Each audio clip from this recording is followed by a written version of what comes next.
Salam dəyərli izləyicilər, bu şəxslərin pensiyaları 2 qat artacaq. Zəhmət olmasa videonu axıra qədər izləyin, cəmi 2 dəqiqədir və bəyənib paylaşa da bilərsiniz.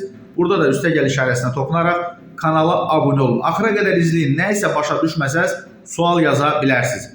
Deməli, deputat Vüqar Bayramov bildirir ki, bu il işləyən pensiyaçıları daha fərqli və sərfəli mexanizm gözləyir. Qeyd edir ki, mövcud qanunvericiliyə əsasən, yəni hazırki qanuna görə yaşa görə əmək pensiyası təyin olunandan sonra işləməyə davam edən pensiyaçıların pensiyası sonradan toplanmış kapitala uyğun olaraq 6 ildən sonra yenidən hesablanaraq pensiyaya əlavə olunur.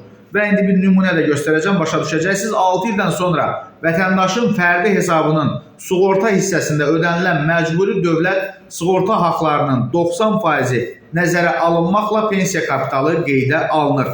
Pensiyada yeni artım üçün işlədiyi dövr üzrə toplanmış pensiya kapitalı 72-yə, yəni 144 deməli çıxırıq 72 pensiya təyin edilən tarixdən sonraki ayların sayıdır bu dəyərli izləyicilər. Bölünməklə pensiya məbləği yenidən hesablanır. Bununla yanaşı işləyən vətəndaşlarımızın pensiyalarında bu il 2 dəfə artım mümkün olur. Həmin şəxsin aldığı pensiya mövcud qaydalara əsasən 9,3% indeksləşdirilərək artırılır.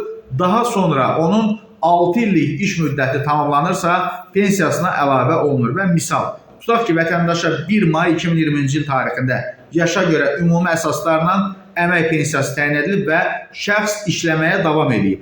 2025-ci ilin sonunda həmin vətəndaşın pensiya məbləği 800 manat olub.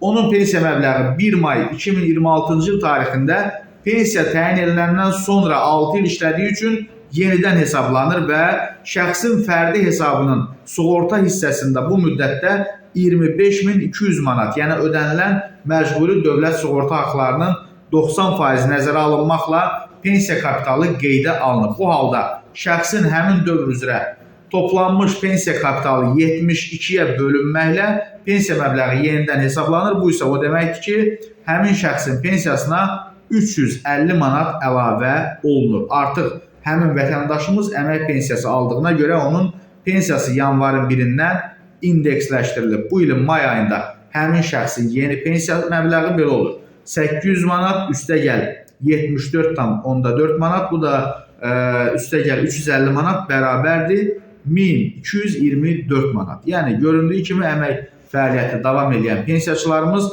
işləməkdə davam edərlərsə, yəni 65 yaşdan sonra və 6 il iş müddəti tamam olarsa, o zaman həm indeksasiya artımından, yəni hamı kimi, həm də yenidən hesablanma artımından faydalanmaq mümkün olur.